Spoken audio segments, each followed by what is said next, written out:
කණ්ණාඩියක් අලුතෙන් හදන්න යන ඔයාගේ රැකියාව ගැන දැනුවත්ද? මොකද මම මෙහෙම කියන්න හේතුවක් තියෙනවා. සමහර විටදී අපි කණ්ණාඩියක් හදන්න ගියාම එතන ඉන්න කෙනා ඔයාගෙන් අහනවා කරන රැකියාව. ඔයා කල්පනා කරයි කණ්ණාඩියක් හදන්න රැකියාව අවශ්‍ය වෙනවද? මට මෙහෙම හිතුණා. මම හොඳ රැකියාවක් නේ කරන්නේ. මට හොඳ ලොකු ගානක කණ්ණාඩියක් විකුණන්න තමයි මේගොල්ලෝ හදන්නේ. එහෙම කියලා හිතෙන්න බැරි කමක් නැහැ. මතක තියාගන්න. අපි රැකියාව ගැන අහන්නේ ඔබට රැකියාව අනුව අපි ලබා දෙන ලෙන්සස් වර්ගය වෙනස් වෙනවා. ඒ වගේම ලෙන්ස් ටයිප් එක වෙනස් වෙනවා. ඒක ඇතුළත් කරන කෝටින් එක වෙනස් වෙනවා.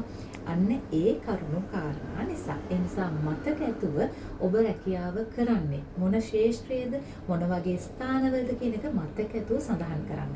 සමහර විට ඔබ වෛද්‍යවරයෙක් වෙන්න පුළුවනි. දන්ත වෛද්‍යවරයෙක් වෙන්න පුළුවනි, ශල්‍ය වෛද්‍යවරයෙක් වෙන්න පුළුවන්කමක් තියෙනවා. ඒ වගේම ගුරුවරියෙක් වෙන්න පුළුවනි.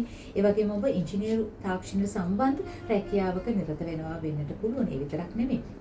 මේ කී නොකී බොහොමයක් ශාස්ත්‍ර ගණනාවක නියෝජනය කරන වෘත්තියක නිරත වෙන කෙනෙක් වෙන්නට පුළුවන්. ඒ නිසා මතක ඇතුව ඔබ නිරත වෙන රැකියාව අහුවහම කියන්න මතක තියාගන්න. ඒ වගේම මෙන්න මේ දෙයක් මතක තියාගන්නකො. ඔබ බෝ නොවන රෝගයකින් පෙළෙන කෙනෙක්ද? දියවැඩියාව, ඒ වගේම අධිරුධිර පීඩනය, එහෙම නැතිනම් ආතරයිටිස් වගේ රෝගයක් සඳහා ප්‍රතිකාර ලබා ගන්න කෙනෙක්ද?